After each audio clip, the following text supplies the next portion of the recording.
When my son said, "You don't belong here anymore," I didn't cry. I just stood there, holding the edge of my shawl, feeling the words sink in like cold water on bare skin. I wanted to ask him what he meant. But deep down, I already knew. It wasn't anger in his voice that day. It was exhaustion, the kind that comes from too many unspoken words, too many silent meals, and too many moments where love turned into obligation.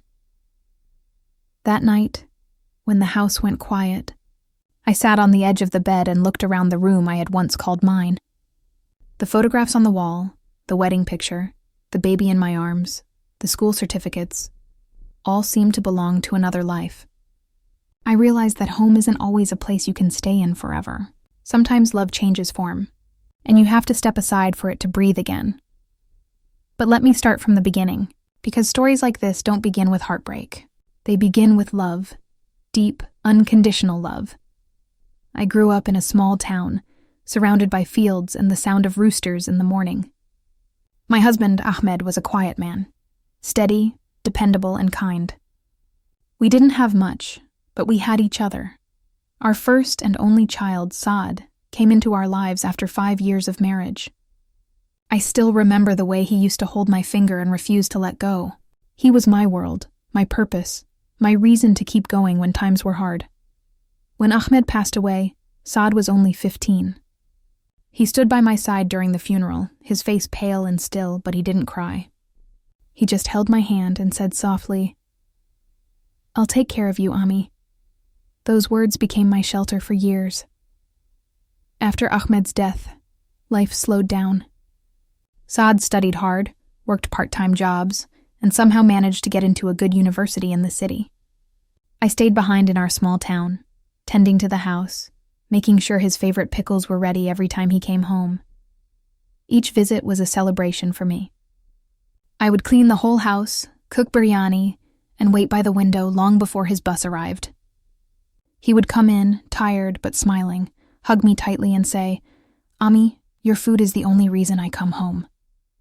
We would both laugh, but I knew there was truth in that joke.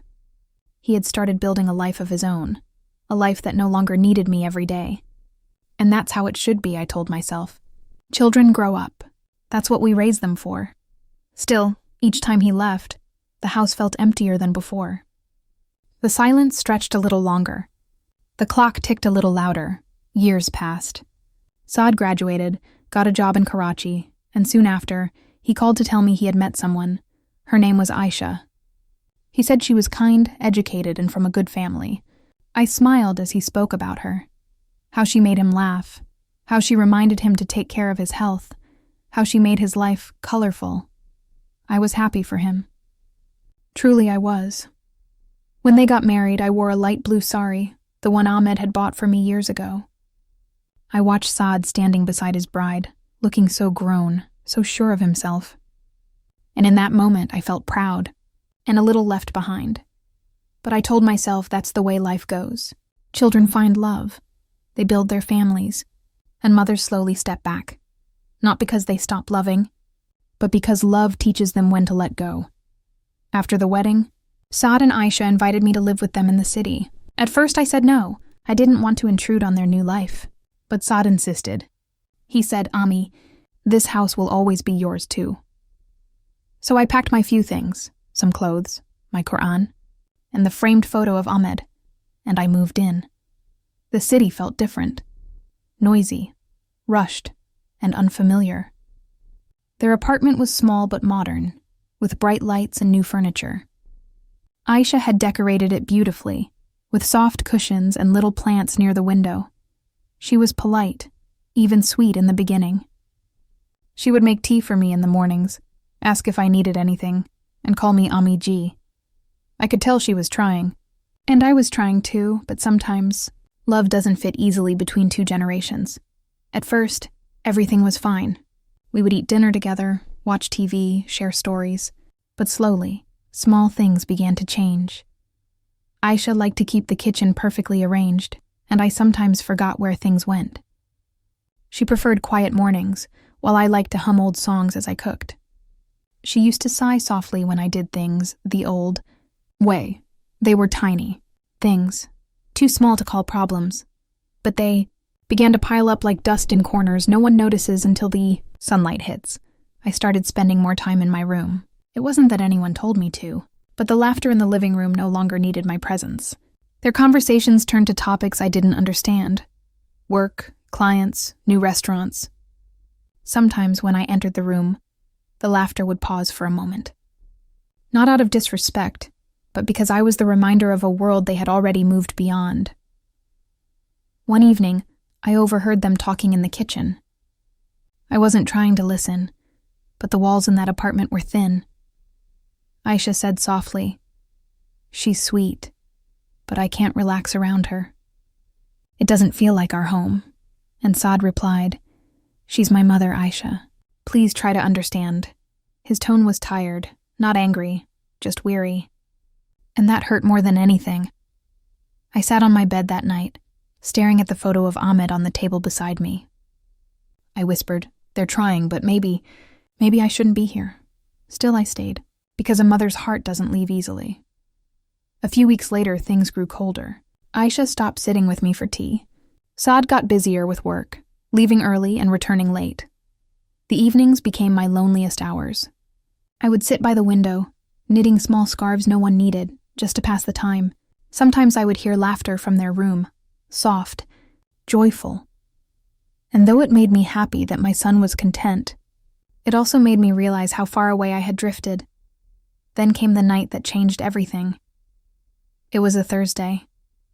I had cooked Saad's favorite lentil soup, the one he always asked for as a boy. But that night, they came home late, carrying takeout bags. When I said, "I made dinner," Aisha smiled politely and said, "Oh, we already ate. Amiji, you shouldn't trouble yourself." I nodded and went back to my room. I didn't eat. I didn't even feel hungry. I just sat there, listening to the quiet hum of the city outside. And then Saad came in. He stood by the door for a long moment before speaking. His voice was soft but firm. "Ami," he said, "Aisha and I were talking. Maybe it's time you visit our old house for a while. You'll be more comfortable there." I looked at him, not understanding at first. "Visit?" I asked. He hesitated. Then he looked away and whispered, "You don't belong here anymore." Those words didn't come from cruelty. They came from a man torn between love and duty. But no matter the reason, they broke something inside me. I didn't argue. I didn't ask him to explain. I just nodded, folded my shawl, and began to pack. As I placed my clothes in the old suitcase, I felt a strange calm. There were no tears, no anger. Only a quiet understanding that the boy who once held my hand was now a man trying to hold his own world together. And maybe the kindest thing I could do was let him. That night, I didn't sleep. I sat quietly, my suitcase beside me, waiting for dawn. The streetlights outside flickered softly, and the city's noise was distant. Cars, voices, life moving on. I watched the shadows shift on the wall and wondered how many mothers had lived this same moment, standing between love and letting go. When the first light of morning entered the room, I stood up and looked around one last time. The small shelf where I had kept my Quran, the chair by the window where I used to sit, the cup with faded roses printed on it, mine. Every corner whispered a memory, yet none of them felt like mine anymore. I heard Saad's footsteps in the hallway. He was dressed for work.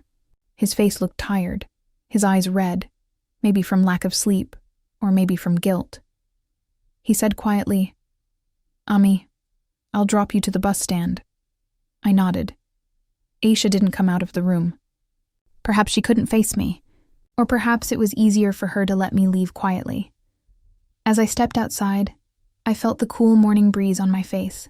It smelled of wet earth and city smoke, strange, unfamiliar, yet real. Saad carried my bag to the car. Neither of us spoke much on the way. The city roads were busy even that early. Buses honking, people rushing, vendors setting up stalls. I looked out the window, trying to memorize everything.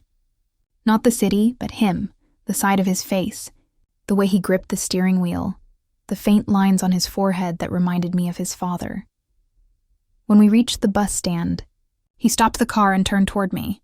"Call me when you reach," he said. I smiled faintly. "Of course, Beta." He reached into his pocket and handed me some money. I wanted to refuse, but I knew refusing would only make him uncomfortable. So I took it and said, "Thank you."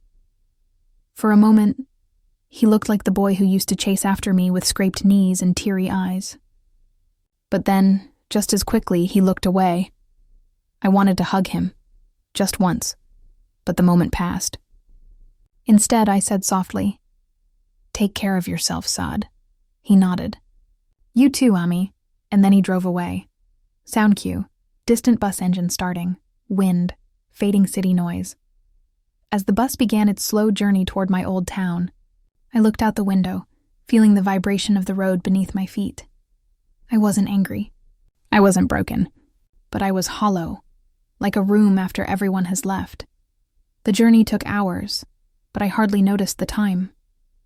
I watched trees, houses, people, all passing by like pages in a book I no longer belonged to. When we finally reached my town, I stepped off the bus and breathed in the air. Quieter, simpler. Filled with the scent of rain and dust, it felt like stepping into a forgotten dream. My old house stood at the end of the lane. The gate creaked as I pushed it open. The garden was overgrown, the paint peeling, but it still carried the warmth of years gone by. I unlocked the door and stepped inside. The silence was thick, almost comforting. Dust lay on the furniture and cobwebs hung in corners, but the air was familiar. It was the only place where I could still hear Ahmed's laughter, Saad's childhood footsteps, and my own voice humming in the kitchen. The first few days were quiet. Too quiet. I cleaned the house room by room. I washed the old curtains, wiped the shelves, and set up my things again. It felt like reclaiming pieces of myself, one chore at a time. But the nights were hardest. Without the city noise or the faint hum of conversation behind doors, the silence became a weight.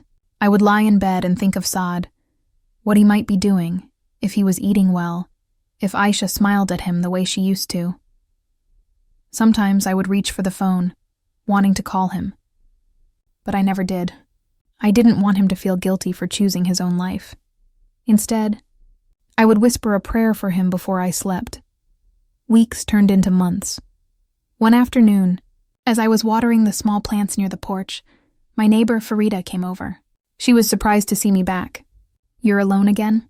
she asked softly. I smiled, just for a while. She looked at me for a long moment and then said, "You're stronger than most women I know." I didn't feel strong. But I had learned something. Sometimes silence is strength too. Farida started visiting often. We would have tea together, talk about old days, share stories of our children. Most of her children lived abroad and she missed them dearly. We laughed about how times had changed, how children now showed love through phone calls and money transfers. "They mean well," she said once, "but love feels different when it's not beside you." I nodded. Yes, love from a distance has a different kind of warmth. One evening, as the sun was setting, I sat by the window knitting.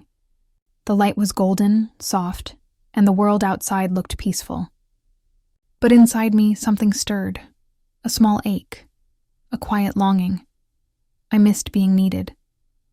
Not for my cooking or my care, but for my presence. The kind of need that says, "You make this home complete." So I started writing letters to Saad. Not to send them, just to write. In those letters, I told him about the garden, about the stray cat that visited my porch, about Farida's silly jokes. Sometimes I even told him things I never said aloud. That I missed hearing his footsteps, that I forgave him, that I hoped he found peace. Each letter ended the same way. "May Allah keep you happy, Beta." That's all a mother truly wants. I kept them in a small box near my bed. It made me feel close to him, even if he never knew. Months passed this way, quietly, gently, until one afternoon, I received a call from Saad. His voice was distant, uncertain. "Ami, how are you?" he asked. I smiled instantly, though he couldn't see it. "I'm fine, Beta. How are you and Aisha?" He hesitated. We're okay. There was a long pause. I could sense the words he wasn't saying. Guilt. Regret. Maybe both. Amy, he said finally. I'm sorry I haven't called much. Work has been crazy, I said softly. I know, Beta. Life gets busy. It's okay. He was silent again. Then he said, Aisha's expecting. For a moment, my heart stopped. Then warmth spread through me like sunlight after rain. Mashallah, I whispered. That's wonderful news, Saad. He sighed, relieved. I wanted you to know. I smiled, tears filling my eyes. Thank you for telling me. After we hung up, I sat quietly for a long time. The thought of becoming a grandmother filled me with joy and a quiet sadness, because I knew I might not be there to hold that child. Still, I whispered a prayer for them both, placing my hand over my heart. May this child bring them closer, not further apart. Days turned into weeks again. One morning, I received another call, this time from Aisha. Her voice was gentle but unsure. Amiji, I hope you're well. I smiled. I'm well, Beta. How are you feeling? Tired, she laughed softly, but happy. We talked for a while, about her health, her cravings, small things. Then just before hanging up, she said, Saad wants you to come stay with us for a while. He thought you might want to help when the baby comes. For a moment, I didn't know what to say. I had dreamed of this, but never expected it. My heart raced, but my voice stayed calm. Of course, Beta. I'll come. When I hung up, I sat there in silence. The same room that had once felt like a cage of memories now felt like a beginning. The journey back to the city felt different this time. I wasn't running away from heartbreak. I was returning with purpose. My hands trembled slightly as I held my bag, but my heart felt steady. When I reached their apartment, Saad was waiting at the door. He looked older, gentler somehow. When he saw me, his eyes softened, and for a moment, I saw my little boy again. Ami, he said quietly, and hugged me. I felt his heartbeat against mine, and in that instant, every silent tear I had ever swallowed found its meaning. Aisha came forward too, smiling shyly. Her belly was round, her face glowing. Welcome home, Ami G, home. The word lingered in the air, fragile and beautiful. I stepped inside slowly. Nothing had changed. The same furniture, the same pictures.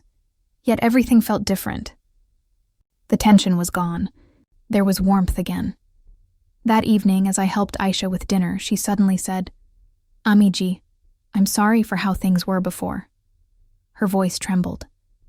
I looked at her. The young woman who had once been unsure how to share her home with me. I smiled gently. Beta, life teaches us all in different ways. Don't hold on to guilt. Just hold on to love. She wiped a tear and nodded. When Saad joined us for dinner, the three of us sat together, like a family that had lost its way and found it again. We didn't talk about the past. We didn't need to. Sometimes forgiveness doesn't come through words. It comes through shared silence, through the warmth of a meal, through the quiet sound of belonging returning home.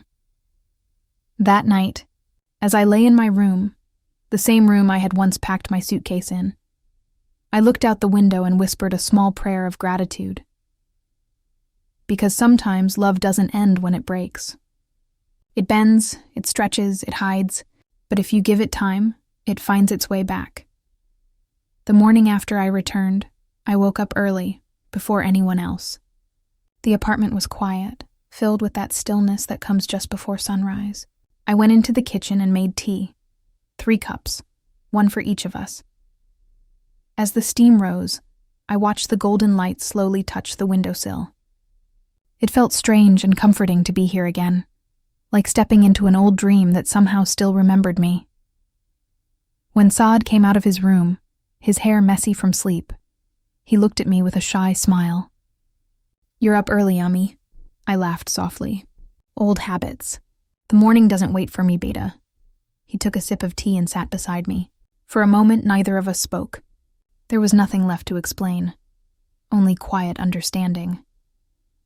Then, out of nowhere, he said, I've missed you, Ami. My throat tightened. I didn't want to make it heavy, so I just said, I missed you too, Saad, but I'm glad you found your peace. He looked down, guilt flickering in his eyes. I was wrong, Ami, he whispered. You belonged here more than I did. I just didn't see it then. I reached over and touched his hand. No, Beta, you were right too. Every home needs space to grow. You were just trying to protect what you built. I understand now. He looked at me, his eyes glassy. And in that moment, I knew we had both forgiven each other. Not through words, but through shared ache. Days passed gently after that. Aisha and I grew close in a way we hadn't before. Maybe it was time. Maybe it was understanding. Maybe it was both. She would often call me into the kitchen, asking me to teach her old recipes. Lentil soup, mango pickle, parathas just like Saad loved. I would watch her move slowly, careful with each spice, each stir of the spoon. One afternoon, she looked up from the pot and said, You cook with your heart, Amiji. I used to think it was just food. Now I understand it's love. I smiled softly. That's what feeding a family is. Love you can taste. As months went by, her belly grew, and so did our bond. We would sit together in the evenings, sipping milk and talking about the baby. What he or she might look like. Who they might take after. Aisha would laugh and say, I hope the baby gets Saad's patience, not my temper. I would tease. And your smile. Because that's what brought peace to my son.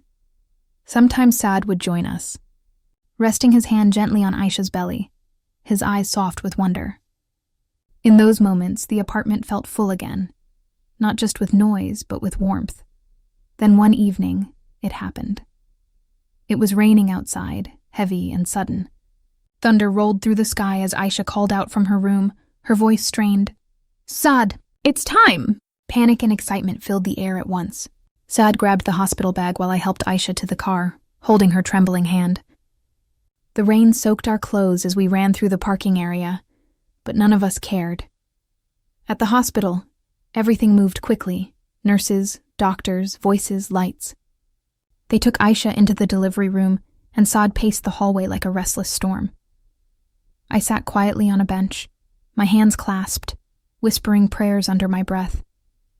Memories of my own labor came flooding back. The fear, the pain, the overwhelming joy when Saad first cried. Now, here I was, waiting for his child. Hours passed. And then, just before dawn, a nurse came out smiling. Congratulations, she said softly. It's a boy. Saad stood frozen for a moment, and then tears spilled from his eyes.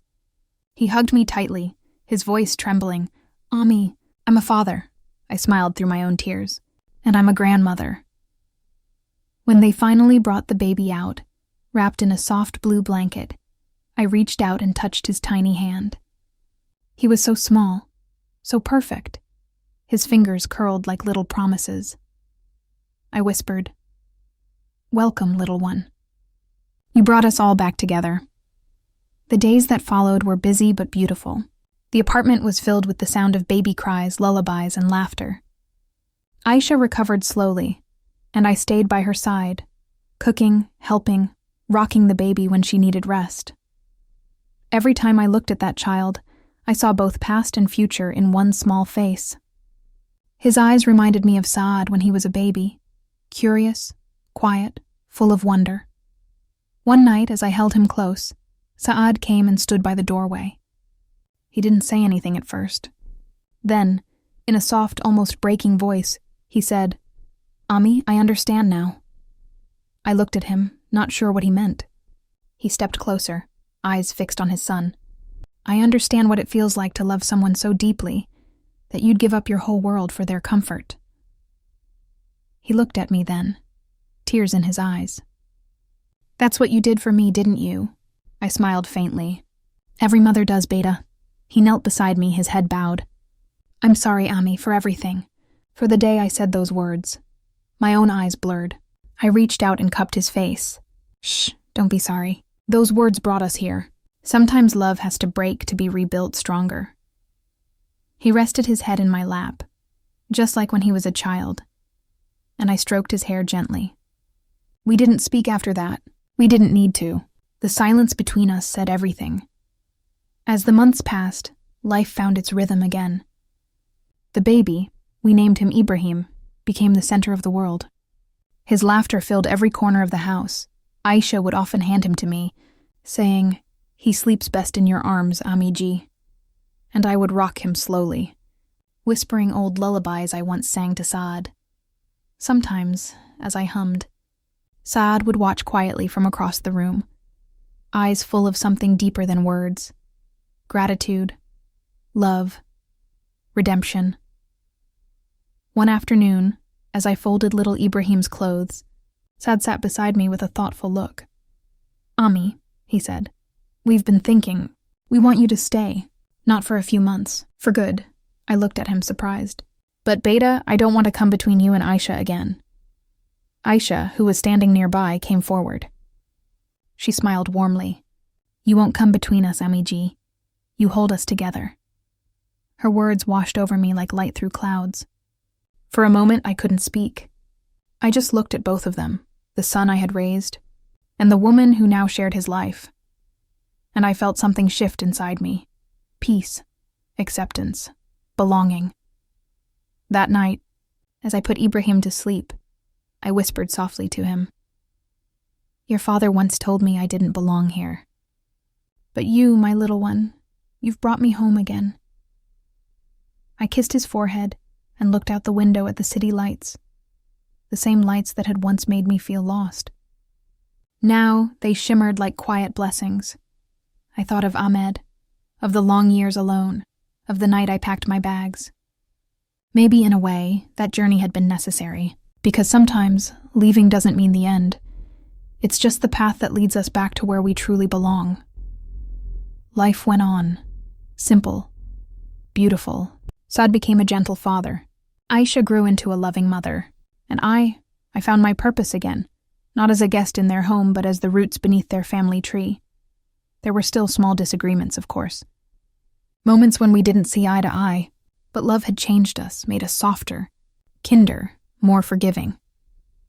Every evening we would gather for tea, Ibrahim babbling on Aisha's lap, Saad talking about work, and me sitting quietly, soaking it all in. The sound of laughter returned, not the polite kind, but the warm, shared laughter of a home healed by time.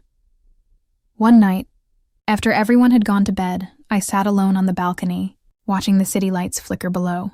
The air was cool, carrying the faint smell of rain. I thought back to that night, the night Saad said those words, "You don't belong here anymore." At the time, those words had felt like an ending. But now, years later, I realized they were only a beginning, a painful push toward rediscovering myself. Sometimes we need distance to understand love. Sometimes we must walk away to return differently, wiser, freer, softer, I whispered into the night. "Thank you, my son, for teaching me that belonging isn't given, it's grown." And as I looked back into the apartment, where my family slept peacefully, I finally felt it deep in my heart. I belonged. Years passed quietly, the way seasons slip by when you're not keeping count. Ibrahim grew, from a tiny bundle wrapped in blue to a lively boy who filled every room with laughter. He had Saad's thoughtful eyes and Aisha's fearless heart. Every morning, he would burst into my room, his small hands tugging at my blanket. "Daddy, wake up! The sun's already here!" And I would laugh, pretending to be asleep just to hear him giggle louder. Our home was alive again. Not perfect, but peaceful. A kind of peace that comes after long storms, when you finally understand what truly matters. The joy of ordinary days' life found its rhythm in small, tender moments. Aisha would be busy packing Ibrahim's school lunch. Saad would read the newspaper, pretending not to be late for work. And I'd sit on the kitchen chair, sipping tea, watching them, the family that once felt lost to me. Sometimes Aisha would say, "Amiji, you've spoiled Ibrahim. He won't sleep unless you tell him your stories." I'd smile and reply, "That's what grandmothers are for, to fill little hearts with dreams." At night, when the house grew quiet, Ibrahim would climb into my lap, eyes heavy with sleep. He loved hearing stories about Saad's childhood, the time he broke a window playing cricket, or how he used to cry when I went to the market without him. One night, Ibrahim asked softly, "Daddy, was Papa ever naughty?" I laughed. "Every single day." He giggled, then whispered, "When I grow up, I'll take care of you like Papa takes care of Mama." My throat tightened. I hugged him close, whispering, "And I'll be the happiest grandmother in the world." The passage of time, as it always does, moved faster than I expected. My hair turned silver. My hands, once steady, began to tremble slightly when I held a cup of tea, but my heart, it felt lighter than ever. Saad and Aisha insisted I stop working around the house. Aisha would say, "Ami ji, please rest. Let me do it." And I would reply, "Beta, if I stop doing things, I'll start thinking too much." She would smile, understanding. We both knew that keeping busy was my way of staying alive. The day of farewell. One summer afternoon, I sat on the balcony with Ibrahim, now 12 years old. He was reading aloud from his school book, his voice full of confidence. I listened, proud and silent, the way only a grandmother can be. Then he paused and looked up at me. "Daddy, what was Papa like when he was my age?" I smiled. "Curious, stubborn, always asking questions, just like you." He laughed, then grew thoughtful. "Daddy, were you ever scared when Papa said something mean?" His question struck deep. Children have a way of touching truths. Adults hide behind silence. I looked out at the garden below, remembering that night long ago. Then I said quietly, "Yes, I was scared, but not of losing your Papa.